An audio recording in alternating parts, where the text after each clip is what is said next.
گاهی گمان نمی کنی ولی خوب می شود، گاهی نمی شود که نمی شود که نمی شود.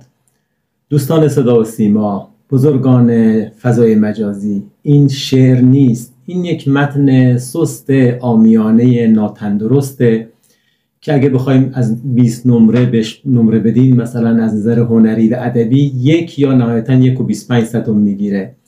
بنابراین این رو شعر ننامید و از اون بدتر این رو نسبت ندید به قیصر امینپور.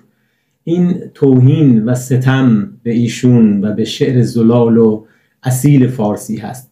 دفتر شعر قیصر امینپور سالهاست که در نشر مروارید منتشر میشه و تجدید چاپ میشه. اگر میخواید شعر ایشون رو بخونید لطفاً به کتاب ایشون مراجعه بکنید و نه از منابع نامعتبر فضای مجازی.